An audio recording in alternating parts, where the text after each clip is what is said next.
suis resté près du téléphone, George, comme vous me l'aviez demandé, mais Madge n'a pas encore appelé. Bon, Eunice, merci pour votre aide, je vous en suis vraiment très reconnaissant.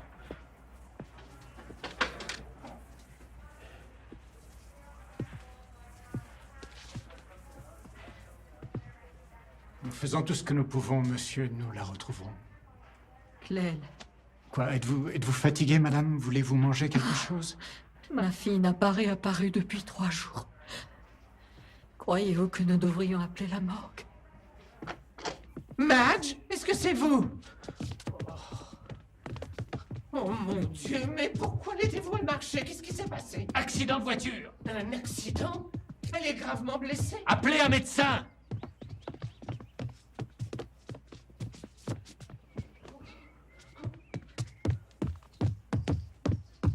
Mais qui êtes-vous? Johnson! Appelez un médecin! Oh, mon Dieu.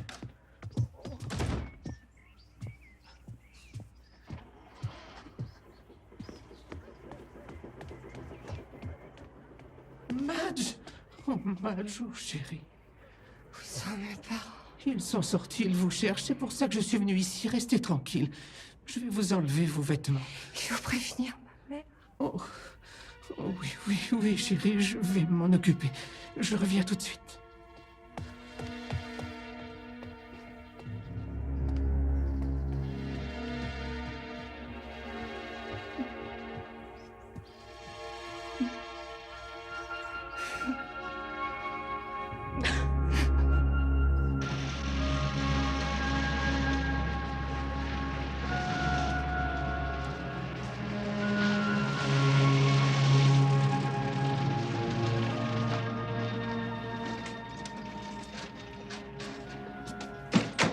Elle est dans sa chambre?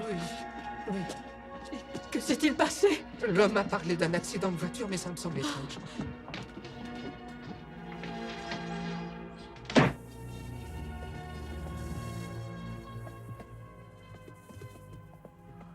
Chérie, nous sommes... Oh mon Dieu! Oh, ma chérie! J'étais avec des amis. Elle a le front glacé, Georges. Et ces échymoses sur son visage, comment est-ce arrivé, Maggie? Oh, je me rappelle pas, il faisait noir. Ce n'était pas un accident de voiture, regardez ses jambes. C'était un accident. Oh, j'appelle le docteur Kingsbury tout de suite. C'est comme un mauvais rêve. Tu te rétabliras vite, Maggie. Tu te rétabliras vite.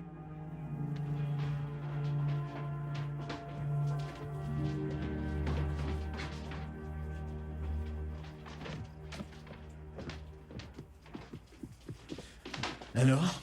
Ces blessures ne proviennent pas d'un accident de voiture. Ce sont des morsures. Je vais aller réchauffer le café. Ça sent le vieux café dans tout le quartier. Qui l'a ramené ici? Un homme, il disait s'appeler Johnson. John, est-ce que je peux lui parler? Il vaudrait mieux attendre. Je lui ai donné de la morphine pour apaiser sa souffrance. Ses lacérations sont infectées, mais à ce stade, elles ne devraient pas déclencher une telle douleur. C'est la première fois que je vois ça. Il y a autre chose en elle qui semble la faire souffrir. Si je savais ce que c'est, je pourrais le combattre. Quand elle se réveillera, allez lui parler. Voulez-vous que j'attende qu'elle se réveille? Oh non, non, non. Vous avez fait tout ce que vous pouviez, je vous en suis très reconnaissant. Mais vous devriez rentrer chez vous. Non, mais... Je vous en prie. Vous aussi, Miss. Merci pour ce que vous avez fait. Je vais appeler Barbara. Madge aimerait qu'elle soit ici. Oui, c'est une bonne idée. Oui?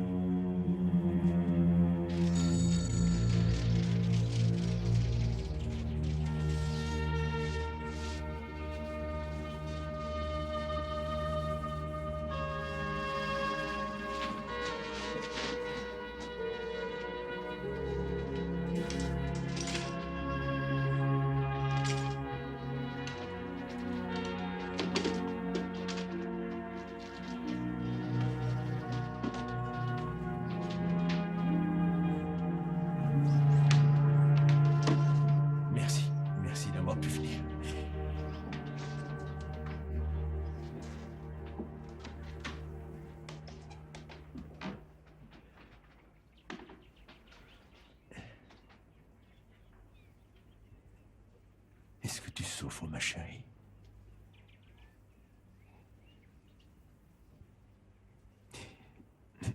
Dis-moi ce qui s'est passé.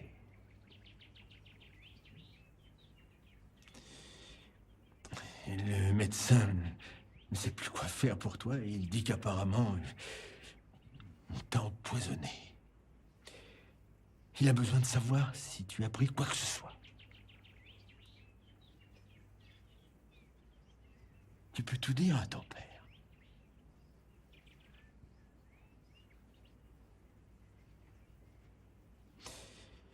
Il pense que ces marques sont des traces de morsure. Tu veux pas croire ça? C'est stupide. Tu n'as pas à avoir honte devant moi, Madji. Tu n'as pas à être embarrassé de quoi que ce soit en ma présence. J'ai tellement honte de moi, papa. Je t'aime, chérie. Il m'a mordu. Il a fait tant de choses. Et qui, ma chérie? Dis-moi qui c'était.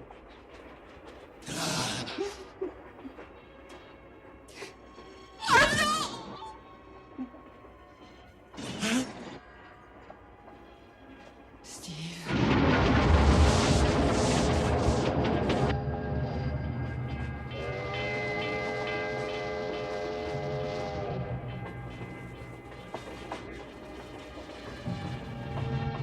mon Dieu.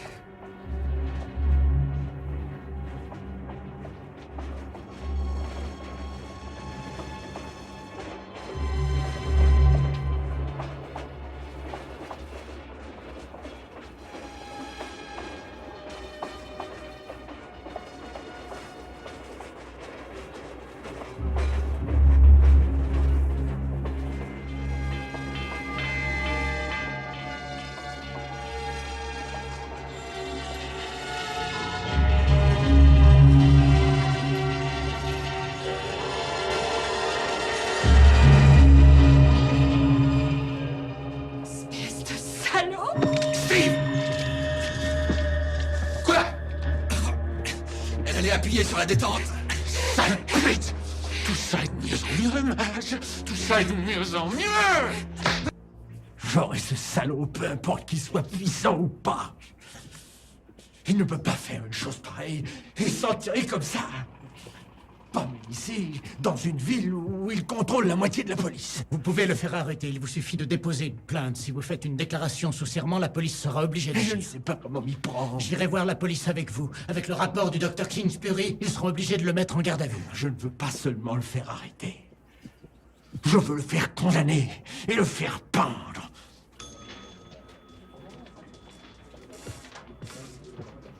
Oui, monsieur, que puis-je pour vous? Nous venons déposer une plainte pour un crime commis contre la fille de Monsieur Oberholzer.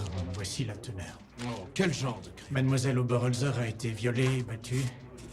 Nous venons porter plainte pour agression, attaque à main armée, tentative de violence, intention de tuer sous la menace d'une arme et tentative d'enlèvement. Contre qui déposez-vous plainte? David C. Stevenson.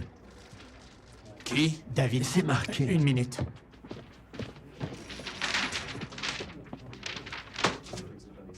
Cette espèce de salopard. Boyd! Boyd! Ils viennent de l'arrêter! Qui? Ils ont arrêté David Stevenson! Mais pour quelle raison?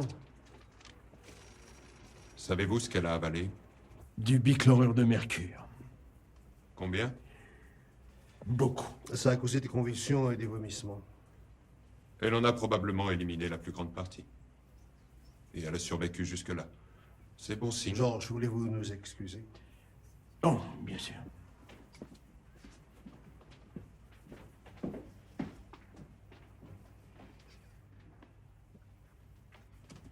Décrivez-moi ces autres symptômes. Des ecchymoses et des lacérations.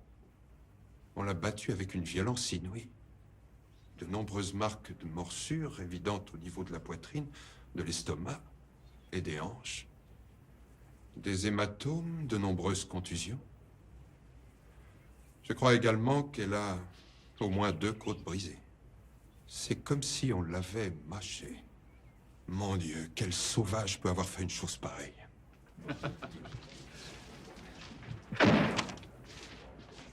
Vous en tirerez une pour moi?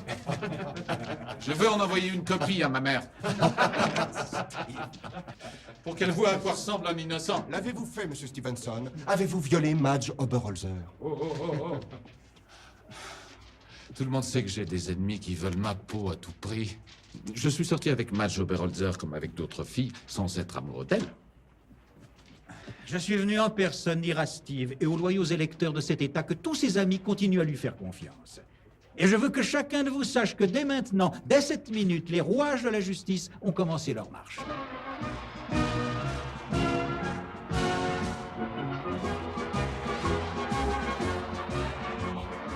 Dans une impressionnante atmosphère de solidarité et de puissance, le Ku Klux Klan a parcouru les rues de Washington. Les membres du clan, revêtus de leurs toges, se sont répandus dans la ville au cours du plus important défilé organisé depuis la fin de la dernière guerre.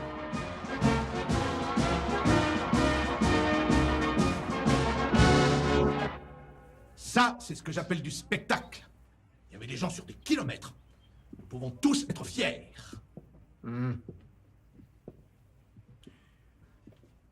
Il y a plus important encore. Comment est-ce que nos membres ont pris l'inculpation de David? Avec la loyauté de chevalier du clan.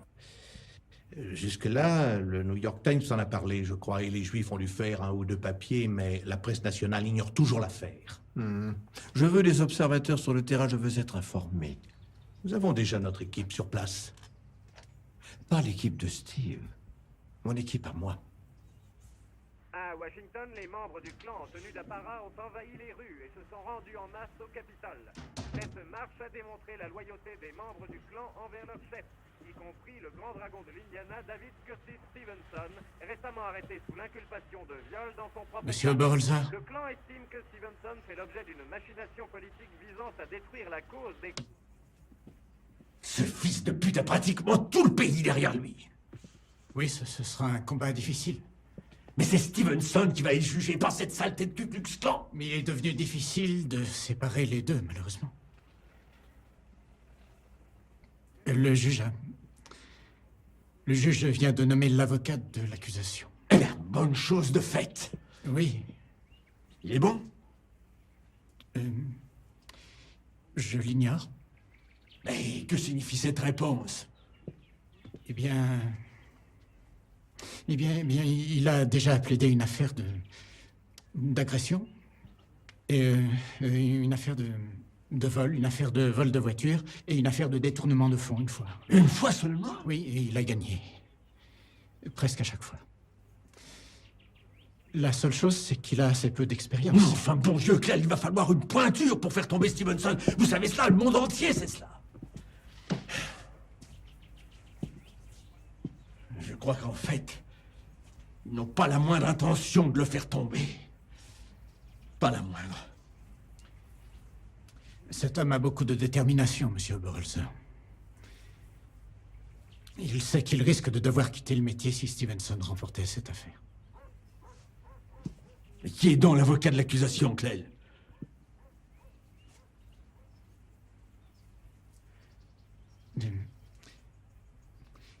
Moi.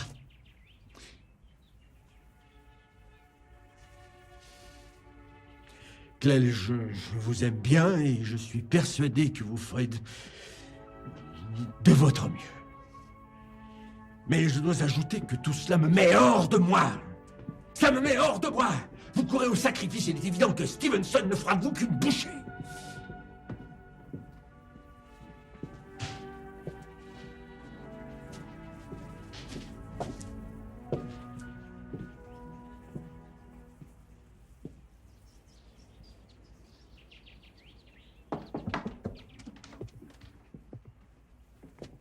Je peux entrer une minute? Souris, Madji. Un célibataire à bâbord. Bonjour, maître. Bonjour.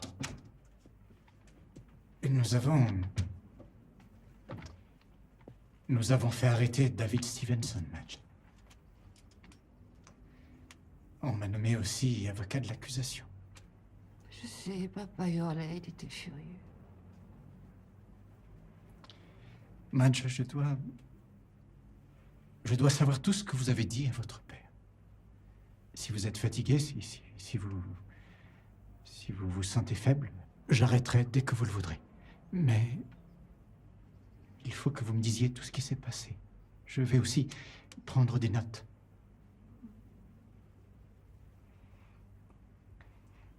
Je ne peux préparer le dossier tant que j'ignore ce qui s'est passé.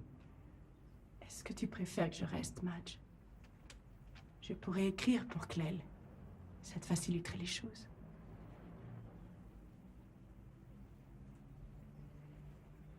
Est-ce qu'il va y avoir un procès? Oui. Et il faudra que je décrive ce qu'il m'a fait durant l'audience. En présence du jury. Oui.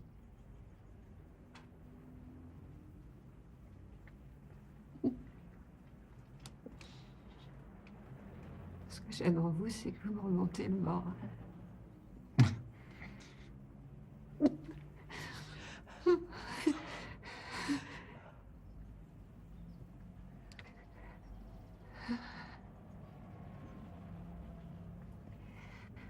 Je vais mourir, je le sais, Clell. Non, je suis sûr que non. Vous allez vous remettre. Et nous allons le faire empoisonner. Ça, je vous le promets, Madge. Mais commencez par me dire ce qui s'est passé à votre descente du train. Prenez le stylo.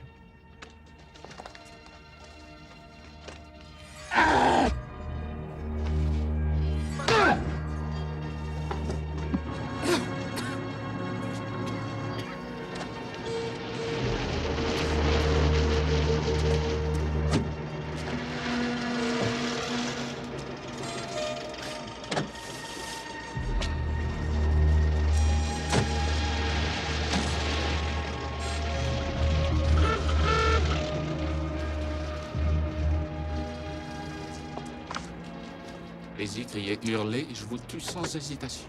C'est compris?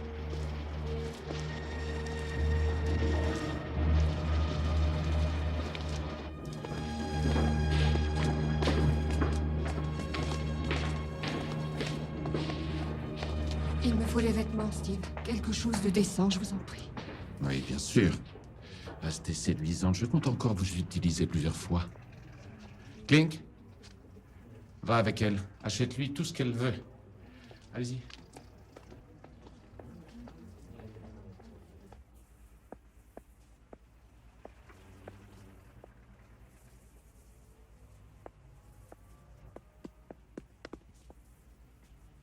Nous devons aller payer.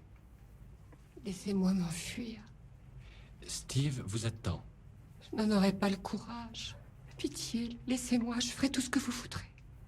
Je ne peux désobéir à notre père, Madge. J'exécute ses ordres.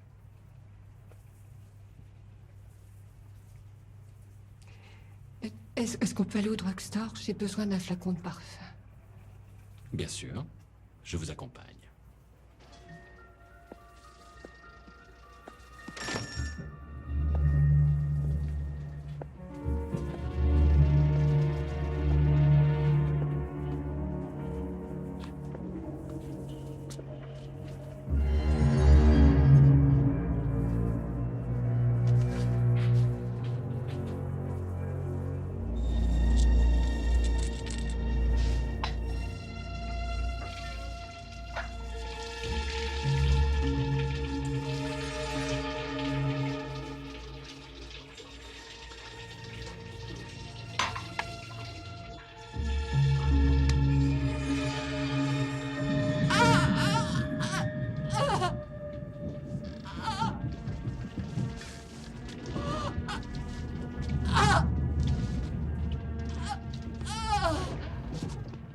Efforcez-vous de respirer à fond et calmement.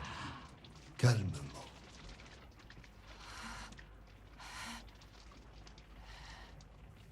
Vous vous sentez mieux? J'ai mal à intervalles réguliers. Je suis quand même pas enceinte. Cette infection qui vous dévore, Madge, est un mal que nous appelons néphrite. que c'est grave ou non?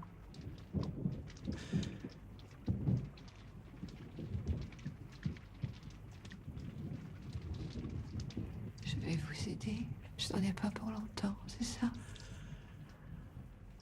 Vous allez mourir, Madge.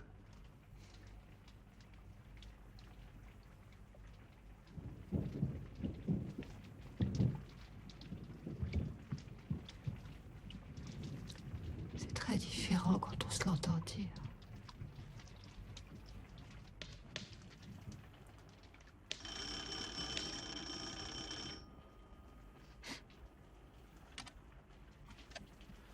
Clell Henry. Nous avons tout essayé. L'infection est trop grave, Clell. Je tenais à vous le dire. Mais j'ai presque fini de taper la transcription de sa déposition. Elle devra la signer. Alors faites vite.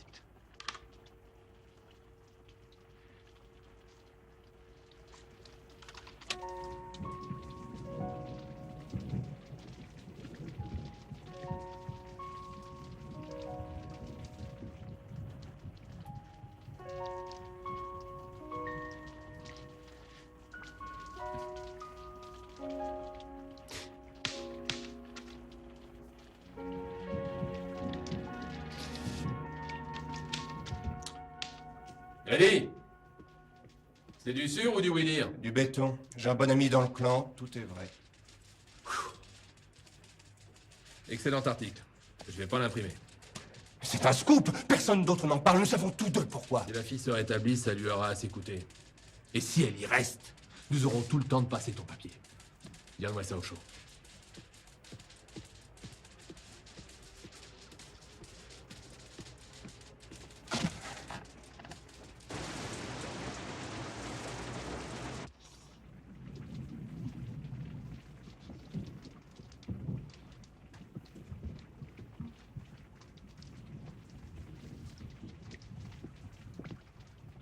Je me suis endormie.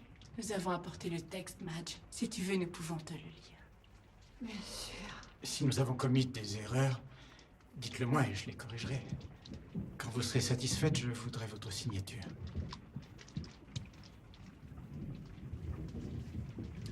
Je sous-signais Madge Oberholzer, à présent en pleine possession de mes facultés mentales et consciente du fait que je vais... que je vais bientôt mourir.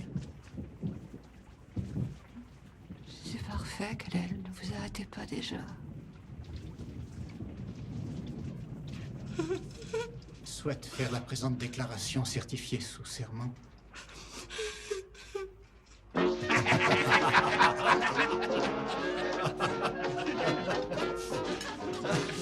Passez-moi un peu de ce roast beef. Il est délicieux. J'ai de plus en plus l'impression que ces idiots s'imaginent réellement pouvoir me traîner en justice. Vous serez acquitté. C'est une évidence. Il me faut le meilleur avocat. Je sais où m'adresser. C'est un champion de première classe. Je peux lui demander de passer vous voir. Très aimable à vous, Ed. Oh, c'est bien normal.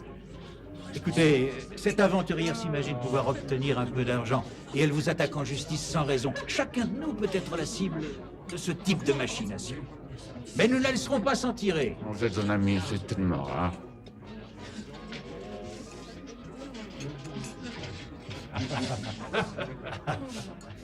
Vous croyez que nous allons perdre? Je suis persuadé que je ne me remettrai pas de cette maladie. Je sens déjà la proximité de la mort. Cette déposition telle qu'elle vient d'être formulée est ma dernière déclaration. Et c'est l'entière vérité.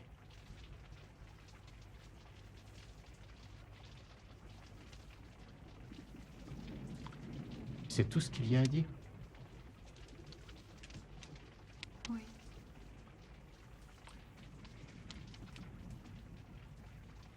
C'est la vérité, vous seriez disposé à le jurer devant la cour.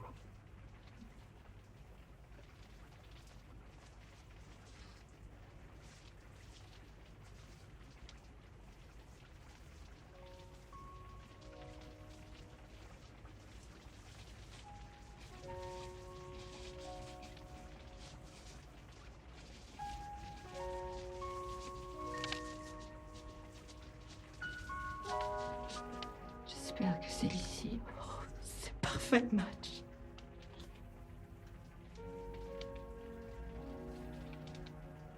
Pourquoi m'a-t-il fait une chose pareille, papa? Il ne le fera subir à personne d'autre. Je vous le promets. Chère Claire.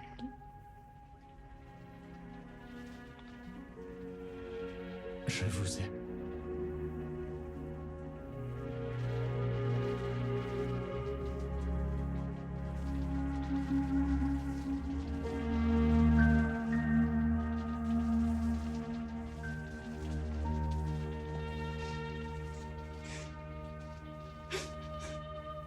Je cherche ses parents.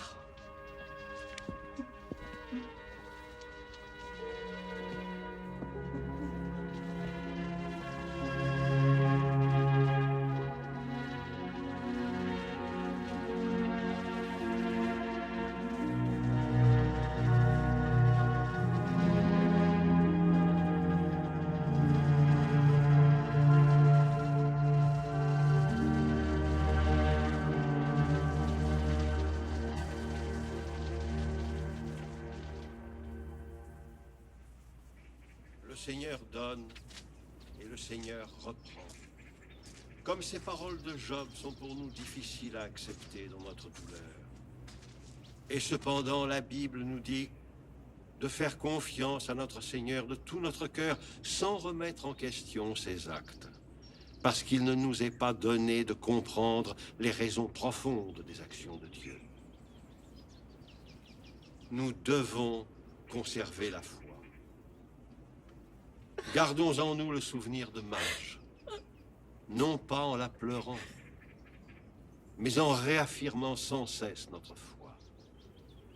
Car Dieu transforme la douleur en joie éternelle et accorde la paix aux âmes tourmentées.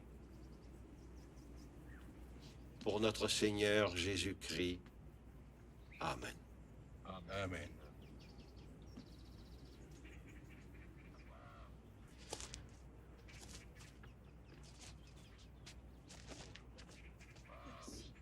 Georges, appelez-moi si vous le souhaitez. Mes prières sont avec vous.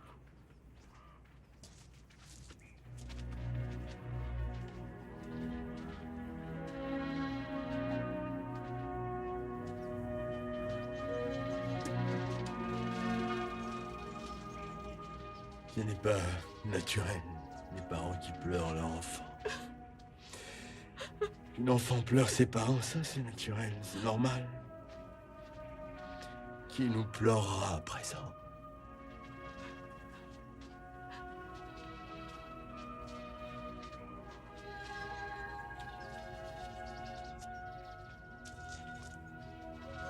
Je n'aime pas qu'il me regarde de cette façon. Vous avez lu la presse de ce matin. Les journaux vous appellent l'avocat en culotte courte. Ça ne l'encourage pas à vous faire confiance. Et moi non plus. Il faut que je les raccompagne. Je vous verrai plus tard.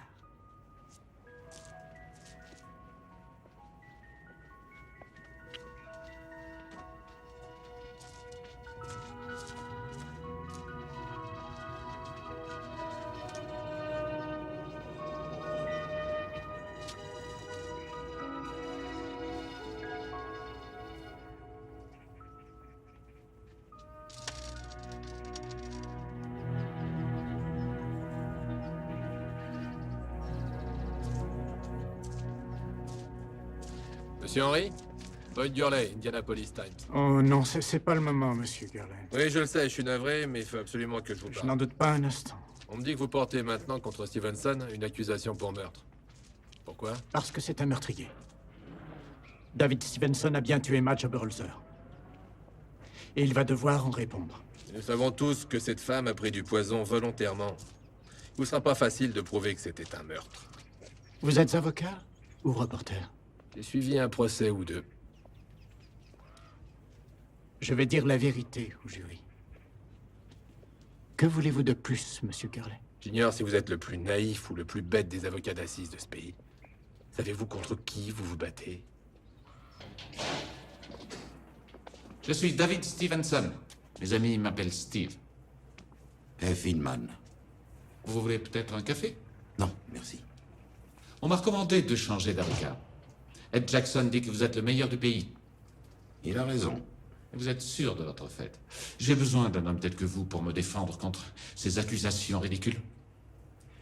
Avez-vous tué cette fille? Je suis prêt à jurer devant Dieu et devant les hommes que je n'ai pas tué cette fille. L'avez-vous kidnappée, violée, fait l'une ou l'autre des choses dont on vous accuse?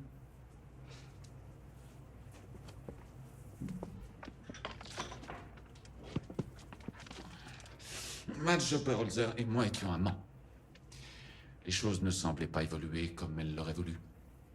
Et une femme déçue devient une femme dangereuse.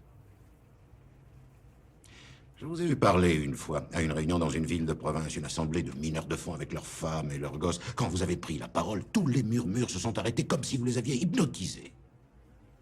Ah, si vous faites le même effet au jury, vous êtes tiré d'affaire. Que pensez-vous de Gentry et de Klink? Ils me sont dévoués. Nous sommes tous trois innocents.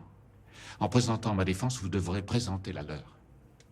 C'est une affaire en or. La presse parle constamment de moi et je sais que ce procès fera beaucoup de bruit. Quand je connaîtrai les faits exacts, monsieur Stevenson, Appelez-moi Steve. Steve. Je dois passer en revue toute l'affaire, mais il n'y a aucun problème. La fille a admis avoir pris du poison volontairement. C'est un suicide.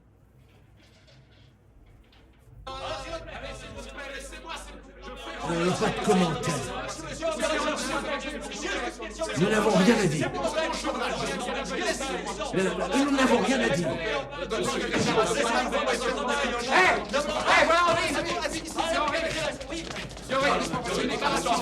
Qu'est-ce que vous n'avez pas je fais mon métier, Excusez-moi. Est-ce que vous pouvez la faire? Monsieur Henry, s'il vous plaît, les gars.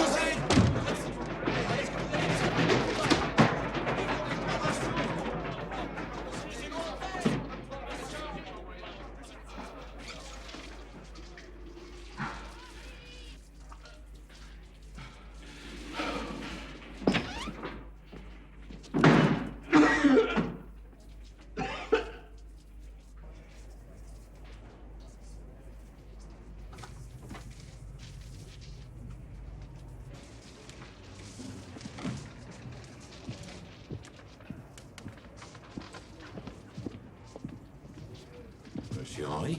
Oui? Nous n'avons pas eu le plaisir, n'est-ce pas? Non. F. Inman. Monsieur Inman. Oh. Ne soyez pas inquiet. Ça ne prendra pas longtemps. Je ne l'imaginais pas aussi jeune, ni aussi nerveux. Ça, c'est bon signe. Ça prouve qu'il réfléchit. Levez-vous. Oyez, oyez, la Cour supérieure de l'Indiana est en audience. L'honorable juge William Sparks, président. Veuillez tous vous asseoir.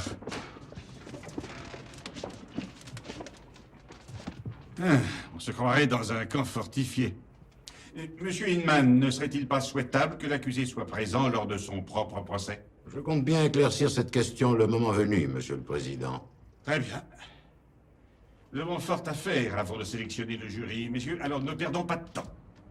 Monsieur Inman, au terme de la loi, et conformément à mes prérogatives, j'ai refusé votre demande de caution, dans la mesure où il a été porté une accusation contre. Excellent.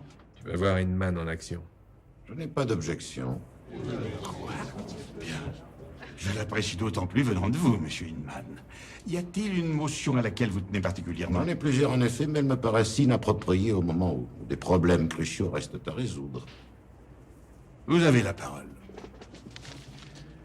Monsieur le Président, vous avez déjà remarqué le nombre de gardes ici présents. Regardez les lettres que j'ai reçues, monsieur. Des menaces de mort. Quelques-unes sont extrêmement spécifiques. Deux d'entre elles n'hésitent pas à déclarer que monsieur Stevenson se ferait même assassiner durant l'audience. C'est la raison pour laquelle je dépose une motion pour qu'on juge cette affaire en dehors d'Indianapolis, dans un environnement contrôlable. Monsieur le Président, puis-je voir ces documents? Oui. Et je propose à la Cour 3 villes, toutes à moins de 100 km d'Indianapolis. Et je prie la Cour d'en choisir une afin d'y conduire ce procès. Monsieur le Président, ces villes sont Highton, Greentown et Noblesville, toutes parmi les plus respectables. Le jury. Cette crapule veut se mettre tout le jury dans la poche. Monsieur le Président, en disant que David Stevenson ne serait pas protégé, ici à Indianapolis, notre capitale, je crois... Ces menaces de mort sont préoccupantes, Monsieur Henry. Voilà pourquoi, Monsieur le Président, je ne pouvais demander à mon client d'être présent. Je ne pouvais l'obliger à venir risquer sa vie. Risquer sa vie, rien que ça. La motion est accordée, Monsieur Hinman. L'audience est suspendue. La Cour se réunira à nouveau dans exactement une semaine dans la ville de Noblesville, Indiana. Merde! Vous ne pouvez pas croire ça! Il s'est envoyé lui-même ces menaces de mort! George! Je viens. Si nous devons nous laisser mener par le bout du nez, libérons tout de suite ce fils de pute et finissons-en! Ce fou dangereux a violé et fait mourir ma petite fille. On n'a pas le droit de rester là sans rien dire. Vous n'êtes pas à la hauteur, mon petit.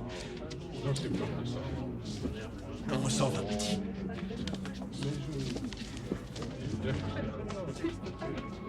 Je vous l'avais bien dit. Ça n'a pas duré longtemps, hein?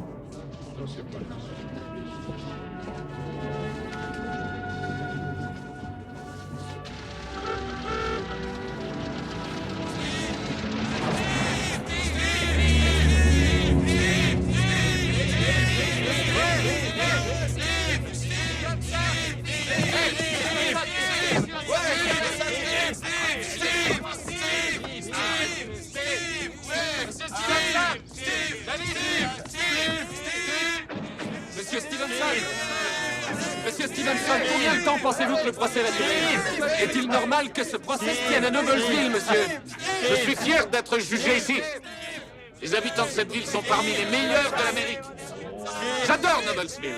Et Noblesville me le rendra en libérant.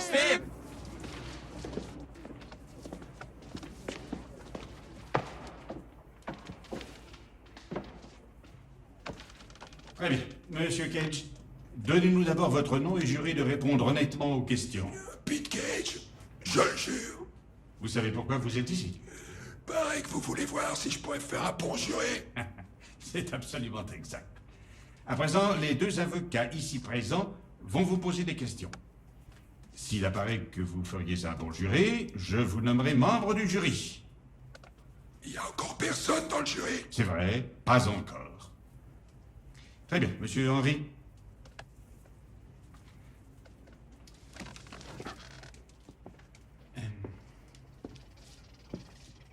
Monsieur Cage,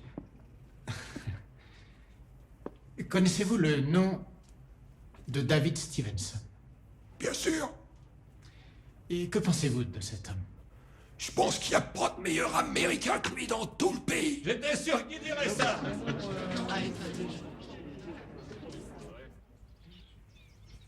Il apparaît que Steve est loin de s'être conduit en patron du clan. Selon nos observateurs ou selon la rumeur? Nos observateurs. Et plus ils fouillent le sujet, et plus on leur dit que c'était un alcoolique. Et un souteneur. Et on dit qu'il faisait des affaires avec les bootleggers.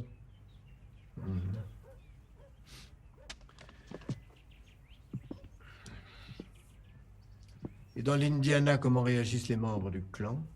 Ils sont inquiets. Il y a ceux qui pensent que ces histoires ont un fond de vérité. Et le nombre de nos membres a dépassé 8 millions. Une affaire de ce genre risque de détruire nos efforts. Une affaire de ce genre peut nous détruire à jamais. Si le peuple n'a plus confiance en nous, nous ne sommes plus rien. N'oubliez pas ça. Je pourrais peut-être aider Steve, lui apporter mon concours. Vous, monsieur? Je crois que Noblesville a droit à l'attention du clan. Abel Parks. Monsieur Abel Parks, numéro 48. Vous êtes Abel Parks? Il y viendra pas au procès, il y viendra pas dans le jury. Je suis juste venu vous dire ça. Il a obligation de se présenter au terme de la loi. Impossible, il est mort. Ouais, puis quand encore? Je l'ai vu il y a une semaine. Il est mort. Alors il viendra pas ni au procès ni dans votre foutu jury.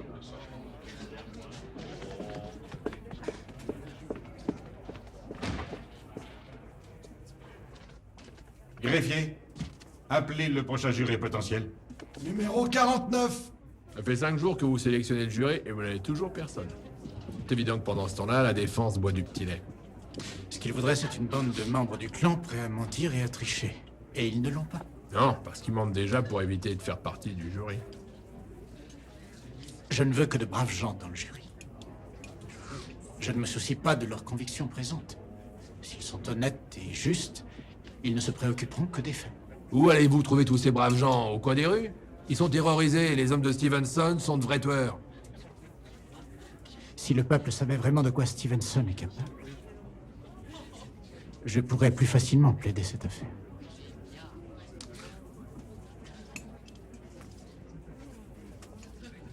Boyd, si je vous donnais une copie du récit de Madge, est-ce que vous l'imprimeriez? Ça les ferait peut-être changer d'avis.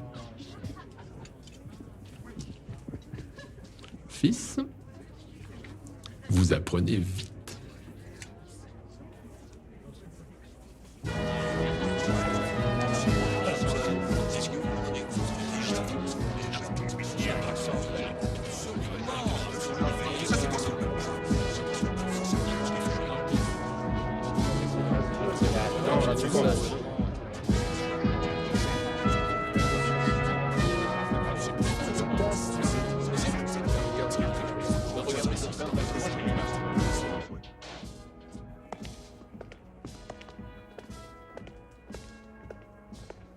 Qui a osé convoquer le clan en mon absence? Je suis seul à avoir le droit de convoquer le clan. Times a publié le texte intégral de la prétendue déclaration de la fille.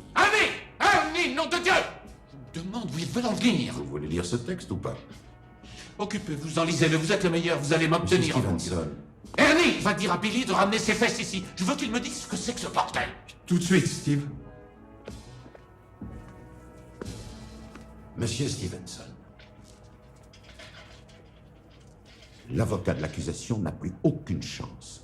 Nous savons à présent qu'il a basé son dossier sur l'admission de ce document qu'il entend demander à la Cour d'examiner. Le juge n'acceptera jamais.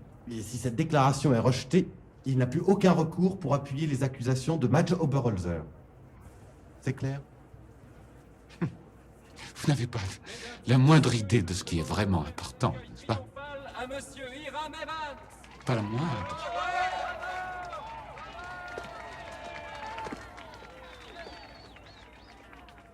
Je suis venu vous dire que lorsque le clan dénonce l'alcool, nous devons nous abstenir de boire. Et lorsque le clan dénonce l'attitude des politiciens, les pots de vin et la corruption, c'est parce que nous voulons prouver notre loyauté envers nos membres et notre bonne foi. C'est ça. Nous avons également déclaré la souveraineté de nos femmes et sœurs. Nous avons juré de vénérer nos mères comme elles le méritent et de défendre nos femmes et sœurs dans la grande tradition du clan. C'est notre grande fierté à tous. Et que celui qui se dérobe à ce devoir sacré soit puni.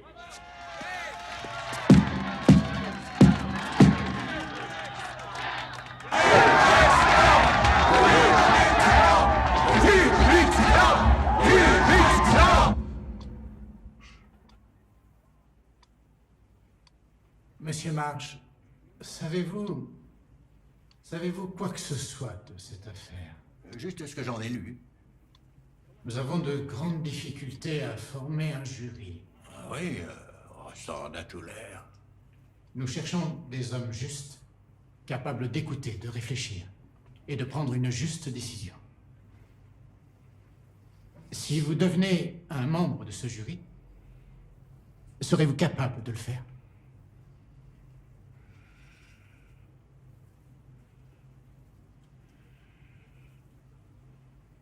Allez-vous tourner le dos à Madge Oberholzer? Ou allez-vous écouter ce qu'elle a à vous dire?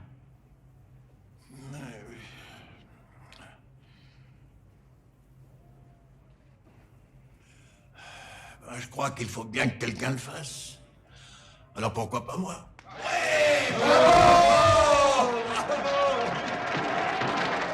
Silence! Eh bien, messieurs, il semble que nous ayons notre premier juré. Alléluia!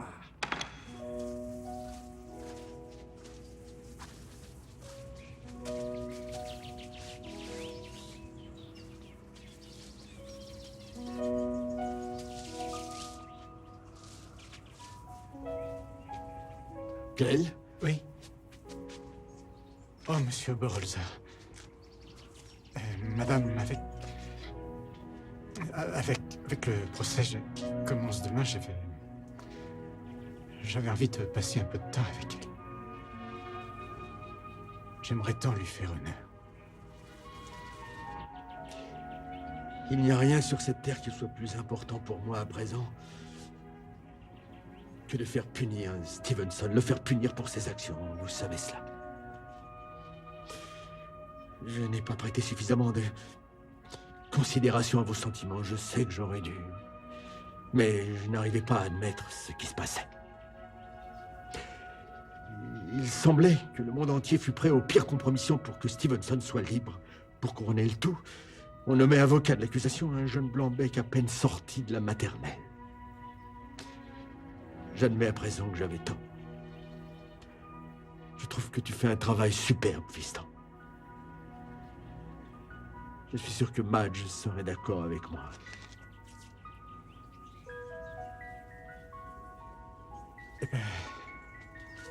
Vous...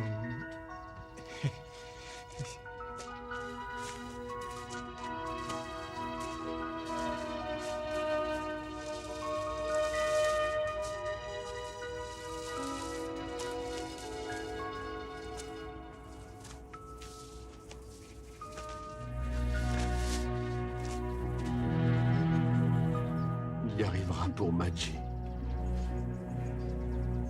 Je crois qu'il y arrivera.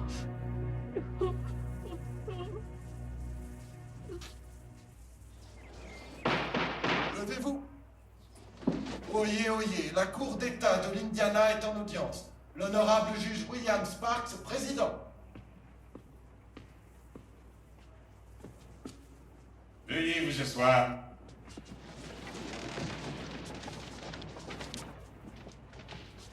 Monsieur Henry, il me semble qu'on vous attend.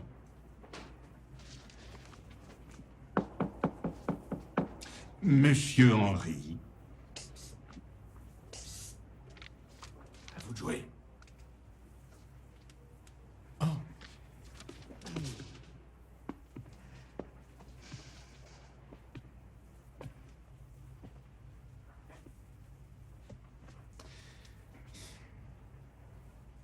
C'est la plus importante affaire de ma carrière. Et j'admets que j'ai une peur bleue.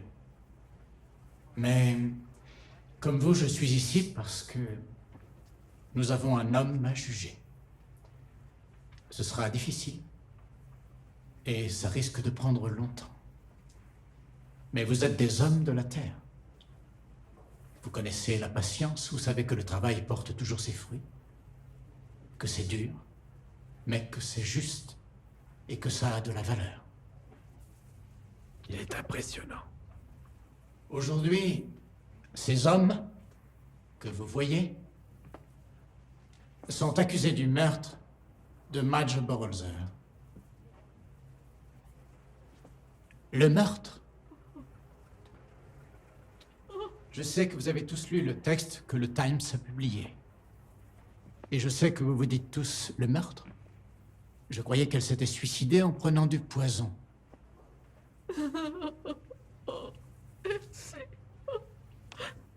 Très impressionnant. Bien sûr, elle a pris du poison. Elle en a pris. Après avoir été prise au piège. Droguée. Après avoir été battue, agressée et violée. À plusieurs reprises. Elle en a pris après avoir subi des humiliations et des brutalités incroyables dans une communauté civilisée comme la nôtre. Elle y a été poussée par la honte d'avoir subi ce qu'aucune femme ne voudrait vivre. Pour elle, ce poison était le seul moyen de s'échapper. Après s'être administré ce poison, elle s'est vue refuser toute forme d'assistance par ces salopards. Objection. Accordé. Elle a prié, supplié pour qu'on l'aide en pure perte. David Stevenson la retenait captive. Il a laissé ses blessures s'infecter, la maladie empirer jusqu'au moment où il est humainement devenu impossible pour Madge Burlzer d'espérer survivre. David Stevenson a tué Madge Oberholzer.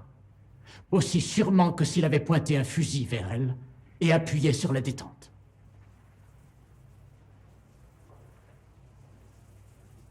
J'ai l'intention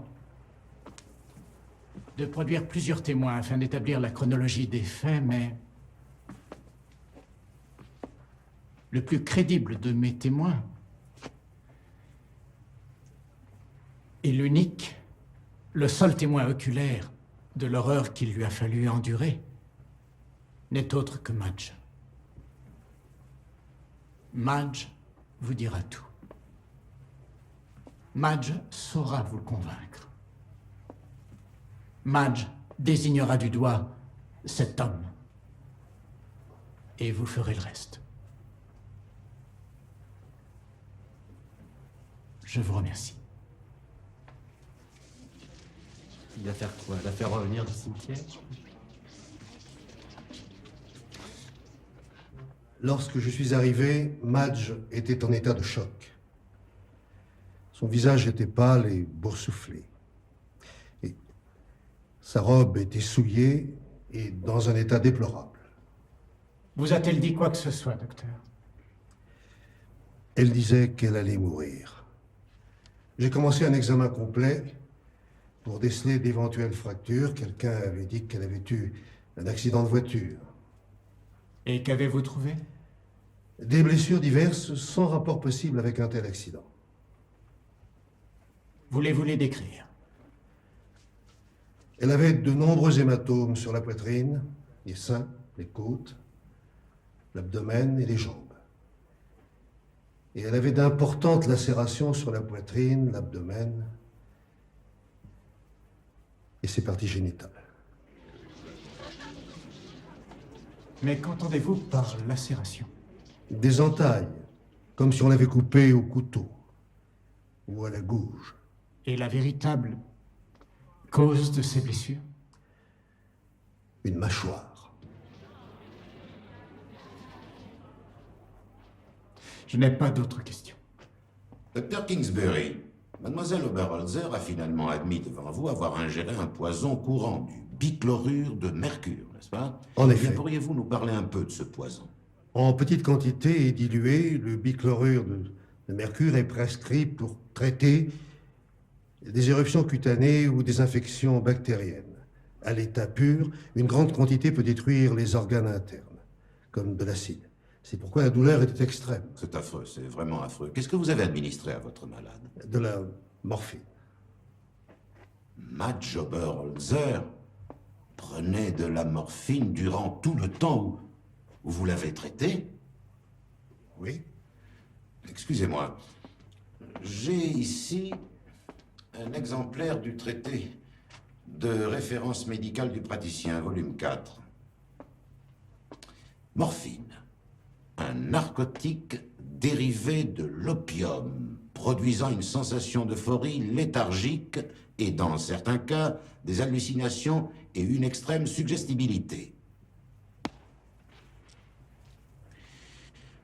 Docteur, il me semble bien que si cette pauvre fille se trouvait sous l'influence répétée d'un aussi puissant narcotique, la morphine, eh bien, il nous est impossible de croire un seul mot de ce qu'elle a dit, n'est-ce pas?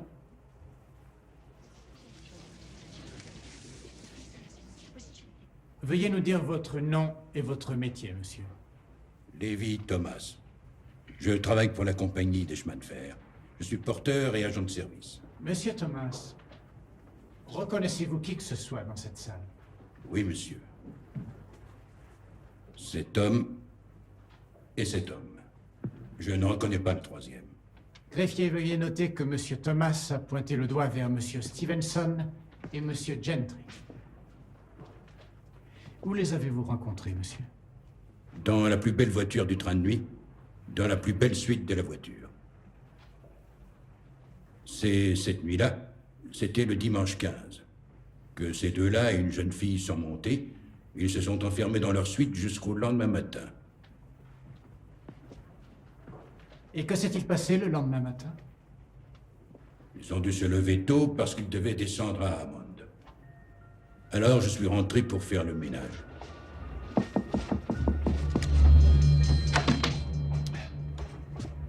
Bonjour, messieurs. Est-ce que la jeune dame ou vous-même souhaiteriez un grand verre de jus d'orange avant de commencer la journée? Non, nous devons descendre à Hammond. T'en fais pas pour le jus d'orange. La jeune fille a passé une mauvaise nuit.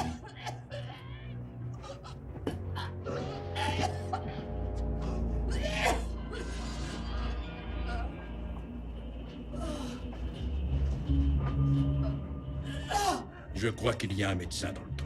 Oui, ça va, rase-nous le plancher en vitesse. Attends un peu. Va voir le mécanicien. Assure-toi que ce train s'arrête bien, Hammond. Tiens, j'ai quelque chose pour toi. Tu feras un petit cadeau à ta femme de ma part.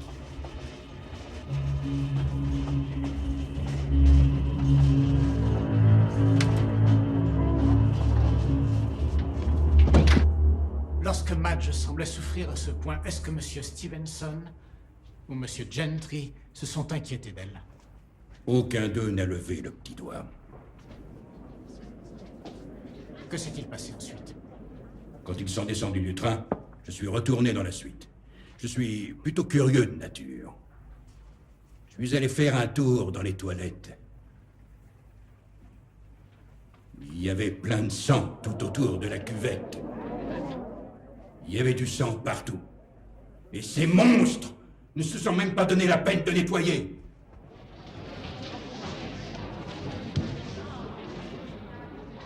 Pas d'autres questions, Monsieur le Président. Monsieur Thomas, avez-vous vu Mademoiselle Oberholzer monter dans le train? Oui, monsieur, je l'ai vu. Vous a-t-elle demandé de lui porter secours? Non, elle n'a rien dit. Et en arrivant à Hammond, est-ce qu'elle vous a demandé assistance? Non, monsieur. A-t-elle appelé d'autres porteurs, ou le chef du train, ou qui que ce soit? Pas que je sache. Non, monsieur. Vraiment? Mais cela ne signifiait-il pas qu'elle n'avait pas besoin de vous?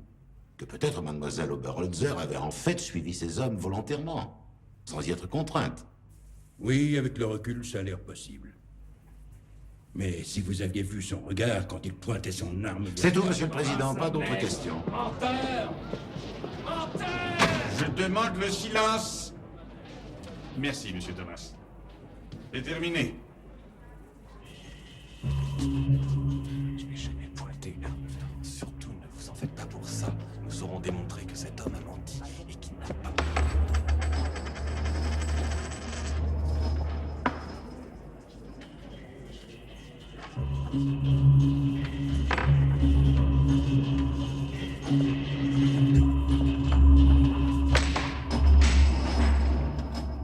Mets-le à la une et fais tirer 100 000 exemplaires de plus. Évidemment, je veux le crucifier. Si t'étais ici, si t'entendrais tout ce que ce monstre a fait, tu serais volontaire pour planter les clous. Alors imprime-le! Mademoiselle Evers, étiez-vous aux côtés de Madge Oberholzer durant les jours qui ont suivi son retour chez elle? Oui. Avez-vous passé beaucoup de temps avec elle ce dernier mois pendant qu'elle agonisait? Oui. Pourquoi? Eh bien, nous étions amis d'enfance.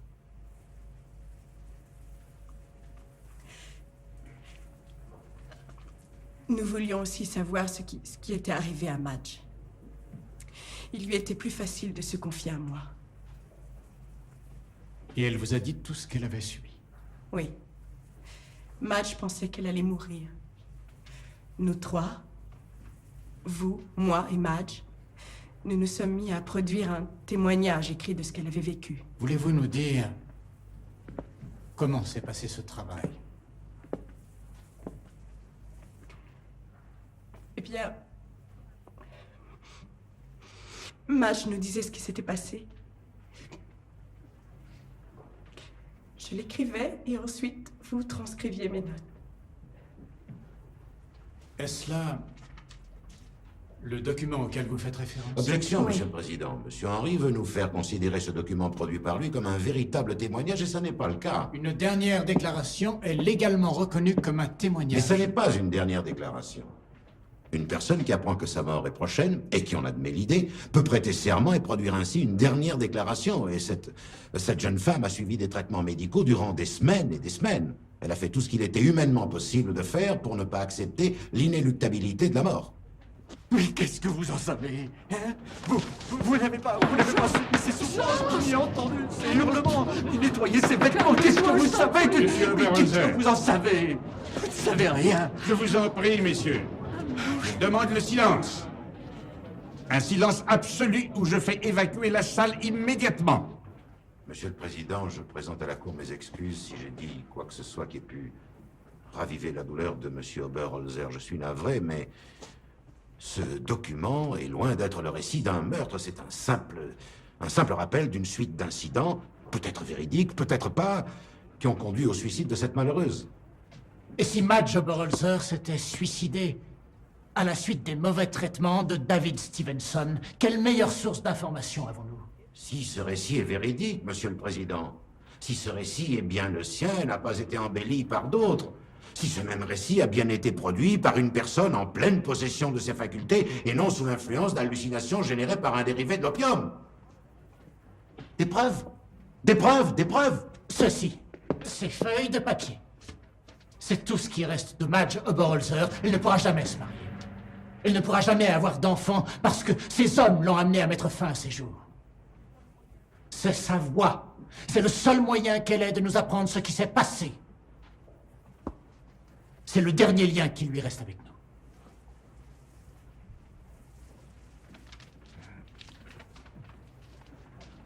Très bien. Je dois réfléchir avant de prendre ce document en considération.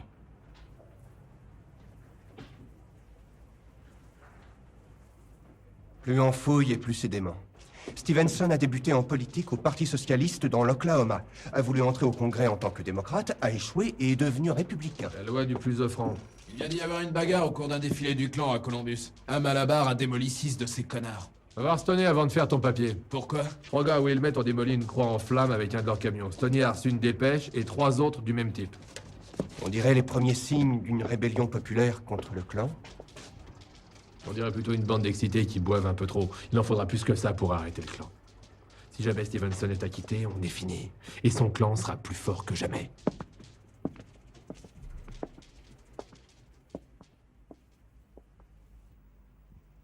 Monsieur Inman. Monsieur Henry. Voulez-vous vous approcher?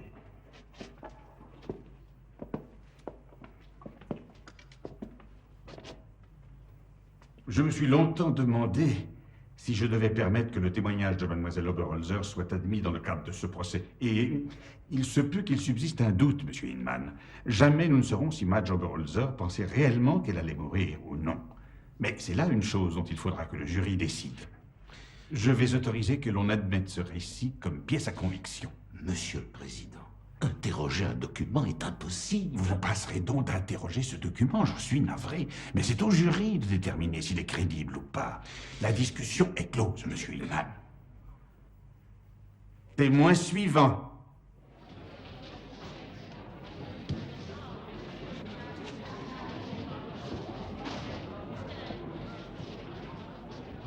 Dr. Farman, de quoi est morte Madge Oberholzer? Eh bien, il s'agissait d'une néphrite des 2 reins amenée par le bichlorure de mercure. À présent, je veux que vous réfléchissiez bien avant de me répondre, docteur. Après que Madge Oberholzer, laissée seule dans une chambre, volontairement, ait pris plusieurs tablettes de bichlorure de mercure, aurait-on pu la sauver?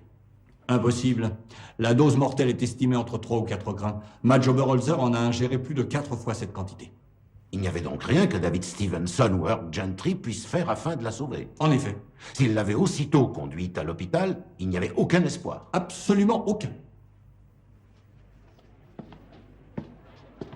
Le témoin est à vous.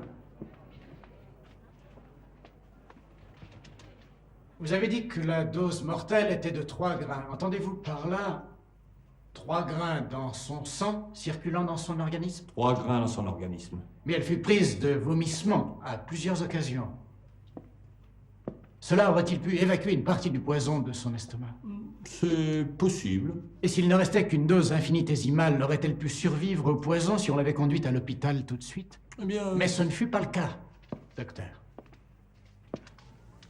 Ainsi que le prouvent ses propres paroles. Aidez-moi! Dieu Tout-Puissant, mais que s'est-il passé? Mais qu'est-ce que vous avez fait? Gentry! Chris! J'ai pris du poison. Vous mentez. Vous mentez, ça ne peut pas être du poison. Vous êtes folle. Vous avez fait quoi? Vous vous êtes poignardé? J'ai pris du poison. Oh mon Dieu, je souffre. J'appelle un médecin. Reviens tout de suite. Steve, il faut qu'elle aille à l'hôpital. On va la ramener à Indianapolis. C'est à plus de 15 heures de route, Steve. Nettoyez-la un peu. Oh mon Dieu. Par pitié.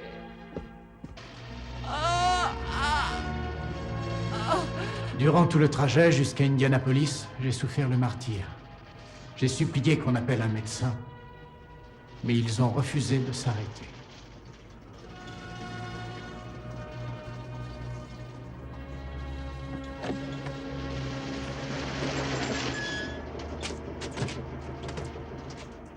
Que voulez-vous qu'on fasse d'elle? On appelle un médecin? Mettez-la dans un débarras et nettoyez la voiture.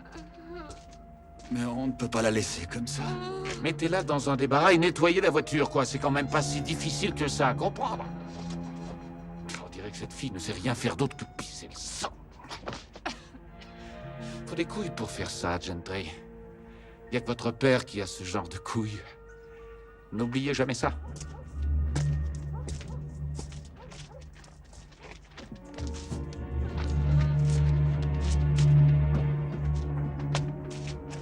Il faut des couilles pour faire ça, Gentry.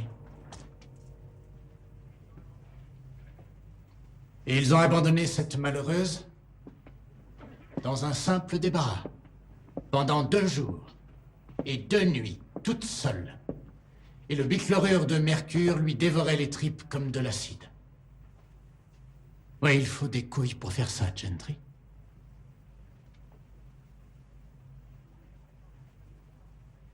Avec un traitement médical d'urgence, en admettant qu'elle n'ait pas été captive, et en admettant qu'elle n'ait pas été battue, et violée, n'aurait-elle pas continué à vivre, docteur? C'est assez difficile. Non, elle n'avait aucune chance de survivre. Vous êtes le médecin personnel de David Stevenson, n'est-ce pas? Je ne m'en suis jamais caché, monsieur. Je fais également autorité en ce qui concerne la néphrite. Ah. De quelle sorte de maladie ou de trouble souffre donc Monsieur Stevenson? Objection hors du sujet. C'est faux, je m'efforce seulement de démontrer que le témoin est l'un des amis intimes de l'accusé. Objection rejetée. Vous l'avez soigné pourquoi? Des rhumes, une bronchite, une petite gastro-entérite une fois. Rien d'autre? Vous n'avez jamais été appelé à soigner Monsieur Stevenson pour quoi que ce soit de plus grave? Non. Mais où veut-il en venir? Quelqu'un a dû le mettre sur une fausse piste. Sachez que Dieu vous écoute, docteur. Que voulez-vous dire? J'ai 2 témoins prêts à certifier que vous avez soigné David Stevenson pour un délirium très mince occasionné par un abus régulier d'alcool. Il en a? Je suis sûr que non. Docteur, sous serment, est-ce que vous avez jamais soigné David Stevenson pour alcoolisme? Pas pour alcoolisme seulement, Vous non. prétendez donc, docteur, que le grand dragon du Ku Klux Klan, le champion de l'abstinence, est un ivrogne? Oh, c'est incroyable! Silence! Silence! Je fais évacuer la salle! Il faut que je vous fasse déposer demain comme premier témoin. Non. L'admission de la déclaration de Madge nous a fait du tort. Oui, je sais, je vous ai dit que j'essaierai de l'éviter, mais je vais devoir vous faire témoigner. Vous allez devoir réfuter toutes les déclarations de cette fille. J'ai déjà dit non. On m'a menacé de mort. Je ne peux prendre ce risque. Allons, des menaces de mort. Émanant de qui? Ah, écoutez, j'ai besoin de vous faire déposer demain. Envoyez à la mort Gentry ou Klink, j'en ai rien à foutre. Mais ne me demandez pas de témoigner. Ne me demandez pas de témoigner. Ernie! Ernie, appelle Hiram Evans au téléphone. C'est un ordre! Tous les journaux de Washington à San Francisco ont une attitude de plus en plus critique envers nous. Peu importe, Inman est le meilleur défenseur possible. Inman ne perd jamais. Que Stevenson gagne ou perde est une question secondaire. Le peuple se détourne de nous. Nous devons protéger nos acquis avant qu'il ne soit trop tard. Je propose de nous désolidariser de ce procès. Nous avons donc une motion à examiner, qu'en dites-vous? Oui. Oui. Oui. Oui. Motion adoptée.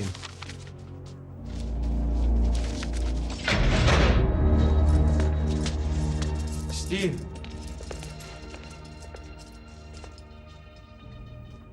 Steve. Tu as réussi à avoir Atlanta? Comment ça va? Atlanta? Oui. Oui, j'ai parlé à M. Evans. Où est le téléphone? Il a dit qu'il refusait de vous parler, Steve. Il a dit que vous devriez lire la dernière croix de feu.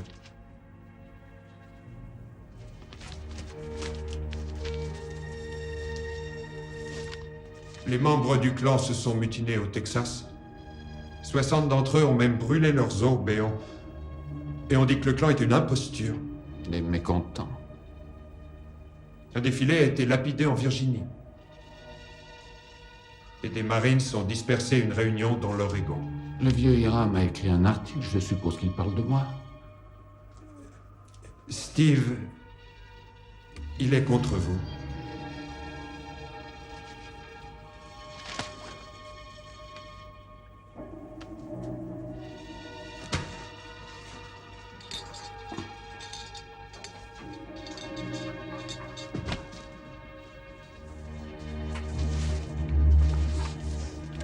Je vais remporter ce procès, Ernie. Je vais leur faire voir. Je n'ai pas dit mon dernier mot, Ernie. Tu verras. Voulez-vous nous dire votre nom et votre occupation? Madame Charles Householder. Je suis une femme au foyer et une mère. 4 enfants.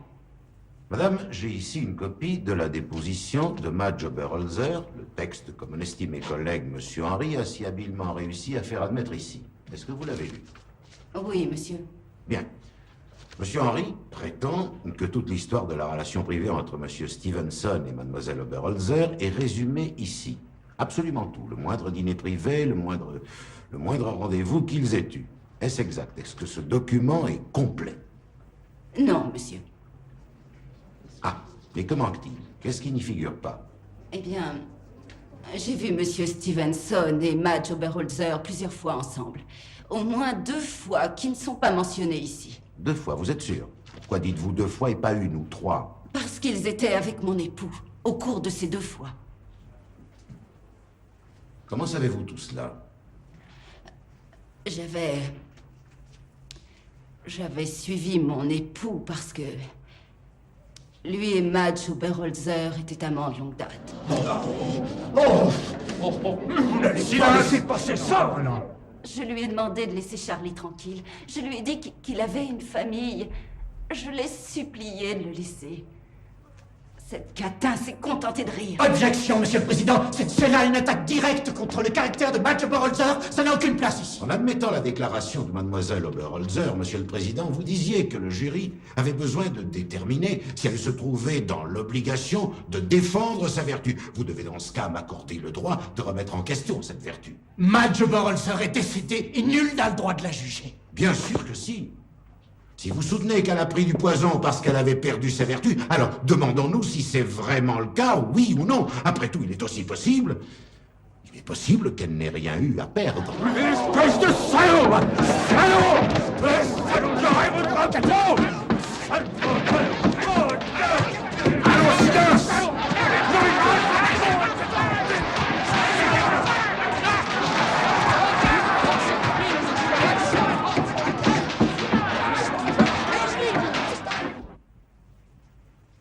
Monsieur Inman, je vais demander que l'on supprime du procès-verbal la déposition de Madame Householder.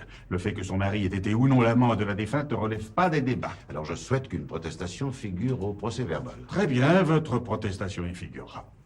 Mais je vous préviens, je ne tolérerai plus aucun témoignage qui attaque directement le caractère de Madge Oberholzer. À présent, allons reprendre l'audience et comportons-nous en vrais professionnels. C'est loin d'être fini, petit.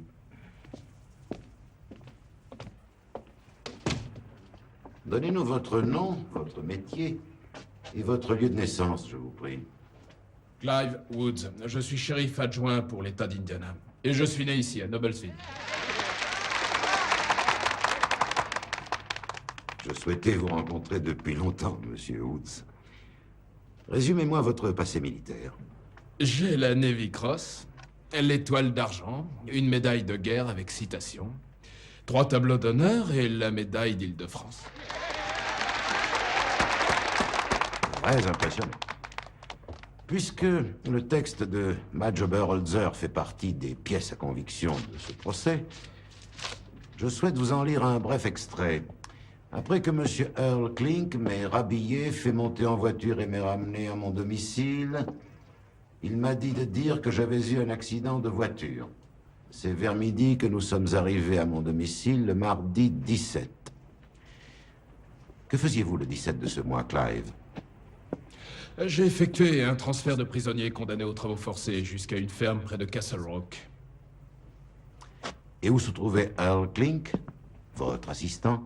Le 17 à midi, il était avec moi.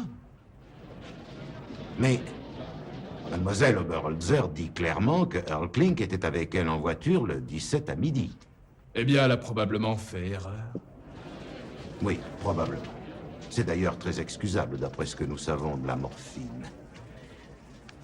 Et l'on est en droit de se demander si ce document n'est pas bourré d'erreurs.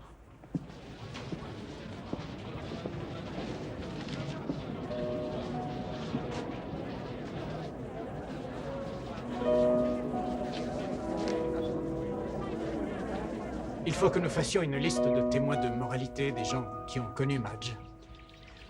De quel genre? Des voisins, des amis, du moment qu'ils disent du bien d'elle. Plus il y aura de gens à venir déclarer que Madge était honnête, et plus il sera facile de convaincre le jury que l'avocat de la défense avait payé cette femme. Ah, vous parlez tous comme s'il fallait qu'on demande aux gens de mentir. Personne n'a dit ça, Mathilde. Eh bien, on le dirait presque à vous entendre. Allons, Personne n'a besoin de mentir. C'est toutes les choses qui ont été dites cette semaine, ces choses-là, qui étaient des mensonges. Vous voulez du papier? Vous voulez un crayon pour écrire des noms? Je pourrais vous écrire tout un répertoire de gens prêts à venir témoigner pour ma fille. Il faut que nous attaquions Clive Woods également. C'est simple. Madame Householder dit que la déclaration de Madge est incomplète. Woods va jusqu'à dire qu'elle est fausse. Il faut donc que je prouve que Woods a été acheté.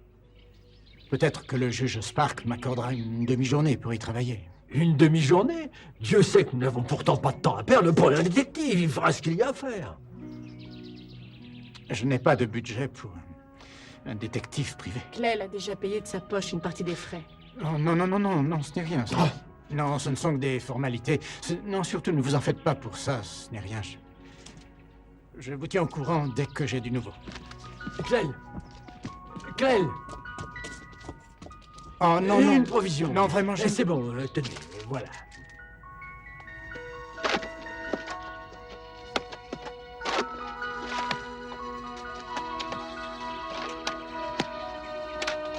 Une heure, les gars.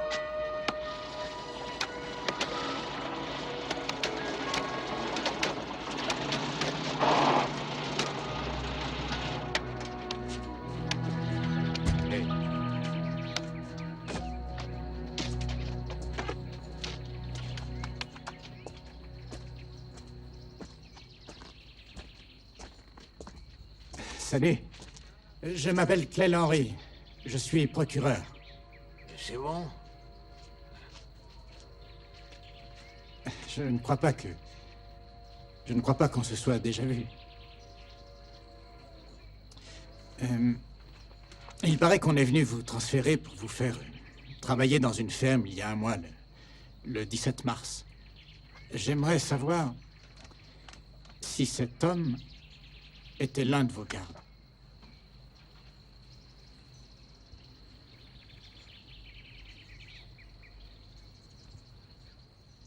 Il y avait seulement un garde au volant du camion.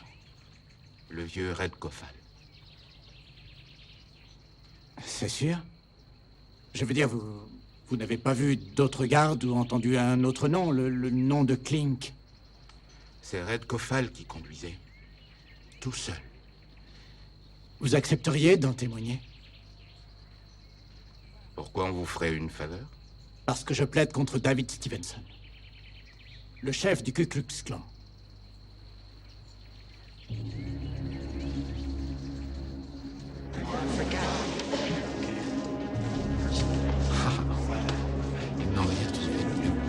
Et ce sont des noirs, des repris de justice. Ils sont noirs, en plus. Pardon, je vous écoute. Vous n'avez pas à vous en faire, ça va aller.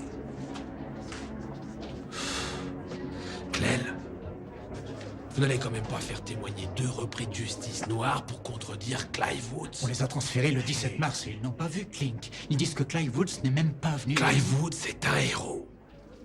Ces hommes sont des criminels. Et ce sont des noirs. Vous risquez de vous ridiculiser. Mais nous avons une douzaine de témoins de moralité, Clel. Commencez donc par les faire témoigner. Hein. S'ils peuvent convaincre le jury de la pureté de Madge, vous n'aurez peut-être pas utilisé ces hommes. Levez-vous! Oyez, oyez, la Cour d'État de l'Indiana est maintenant en audience. L'honorable juge William Sparks, président. Veuillez vous asseoir. Monsieur Henry, appelez votre témoin suivant. Madame Eunice Schultz, je suis la plus proche voisine de la famille Oberholzer, à Irvington. Connaissiez-vous Madge depuis longtemps? Oh, grand Dieu, plus de 20 ans. Et pourriez-vous décrire Madge comme une jeune femme avec une irréprochable moralité? Monsieur le Président, l'accusation s'obstine à essayer d'établir la moralité de la disparue. Cette question n'est plus à l'ordre du jour. La défense a attaqué Madge Oberholzer lorsqu'elle a produit un témoignage selon lequel Madge avait un certain nombre d'amants et qui insinuait clairement que c'était une menteuse. Ce témoignage a été rayé du procès-verbal. Le jury l'a entendu, Monsieur le Si Président. Monsieur Henry veut s'aventurer dans cette direction, je suis d'accord, je n'objecte pas. Je remplirai ce prétoire de mes propres témoins. Des menteurs à ta solde! Voilà ce qu'ils sont, des menteurs! Je refuse de tolérer cela! Silence! Monsieur Henry, j'ai déjà interdit que l'on produise des témoins de cette espèce. Cette décision s'applique aussi à vous. Je renvoie ce témoin. À présent, finissons-en sans perdre de temps. Ce procès traîne vraiment en longueur. Avez-vous un autre témoin? Oui, monsieur. Eh bien, appelez-le.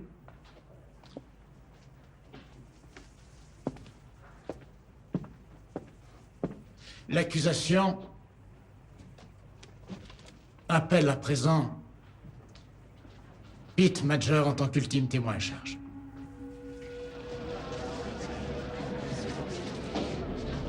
Allons, calmez-vous!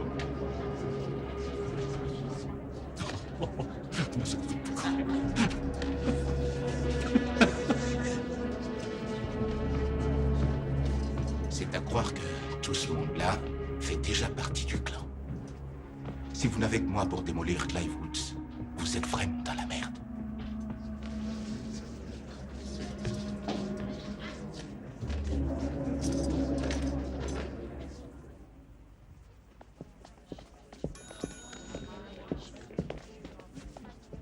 Hé, Boyd! Qu'est-ce que tu viens faire ici? T'as pas un journal à imprimer? Le jury délibère toujours. Vous croyez qu'Henry a une chance? Inman a été très bon aujourd'hui. Il a été Inman. Oui, on le dit partout. Jetez quand même un coup d'œil là-dessus. C'est quoi, les dernières dépêches? De Portland, Cincinnati, Sacramento, ça arrive de tout le pays. Le peuple a l'air d'être en train de lâcher le clan. Il paraît même qu'en Ohio, on veut faire un projet de loi bannissant le clan. Ah oui? Les gens commencent à entrevoir la vérité sur le clan. Quelle qu'en soit l'issue, il est possible que ce procès apporte un progrès.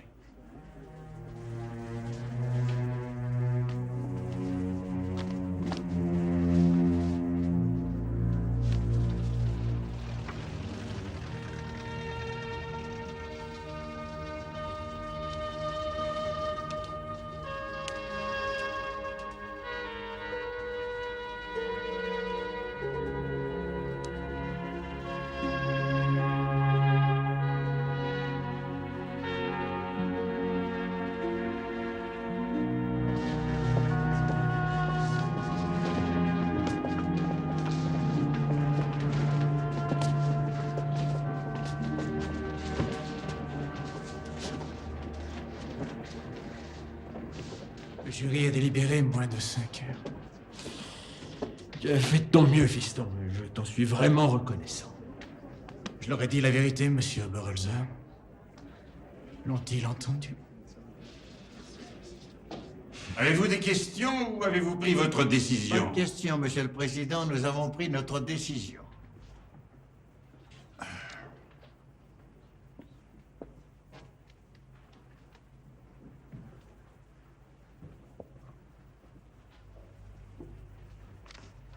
Veuillez lire votre verdict. Je prie les accusés de se lever.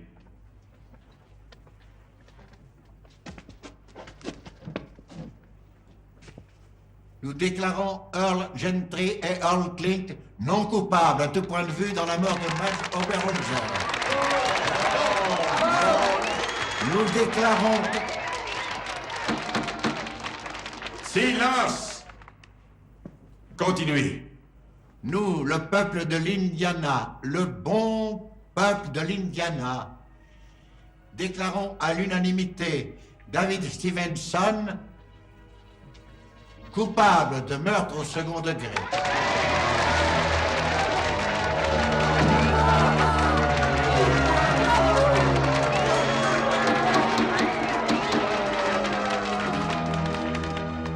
Punissable par un emprisonnement à vie dans une cellule du pénitencier d'État du Michigan City. Le verdict est accepté. Le verdict est accepté. Le jury est excusé et la cour se retire.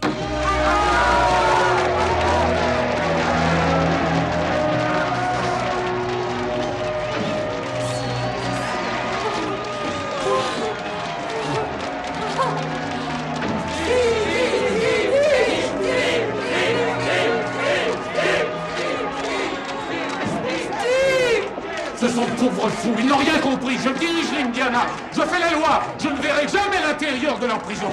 J'ai des amis, Ed Jackson me fera libérer. Ed Jackson me fera libérer, vous verrez.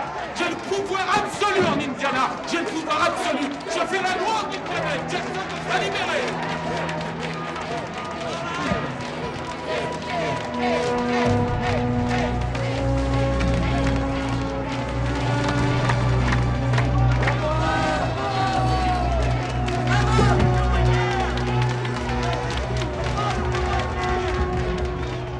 Il n'achemine pas mes lettres au gouverneur. Vous, il vous écoutera. Vous saurez lui faire entendre raison. Pourquoi moi? Nous sommes pourtant ennemis. Si on ne peut plus se fier à la presse, à qui peut-on se fier? Et dites-lui bien que je veux ma grâce, dites-lui bien de me faire sortir ou je fais sauter le couvercle, compris pas seulement Jackson, mais John Duval, tous ces salauds. Et dites-leur bien que j'ai la preuve, dites-leur bien que je ne l'ai pas détruite. La preuve de quoi? Ils comprendront. Ils comprendront. Si jamais je tombe, ils tombent tous.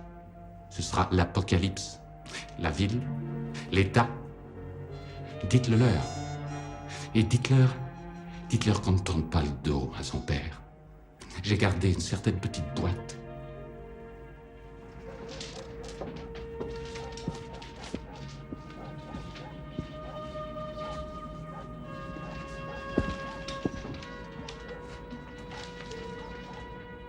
Regarde, le gouverneur refuse sa grâce à Stevenson.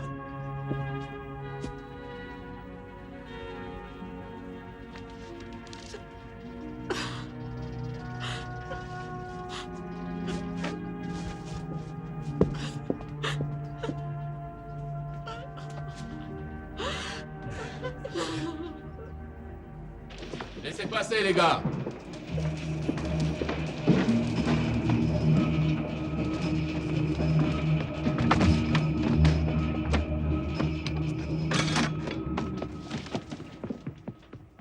Mon Dieu. Regardez ça. Des lettres d'intention. Des contrats. Des chèques annulés. Et on y trouve le gouverneur Jackson. John Duval, la moitié des députés en place. Et le gouverneur a eu le courage de lui refuser sa grâce. Il n'avait pas le choix, il se serait fait lyncher en graciant Stevenson. Non, son seul espoir, c'était que tout ça soit du bluff. C'était pas du bluff. Il les tient à la gorge. Et il va les démolir tous. On va faire une édition spéciale. Grady, appelle le maire. Mill, tu vas aller parler au gouverneur. Au boulot, au boulot! On les tient cette fois. On les tient. On les tient.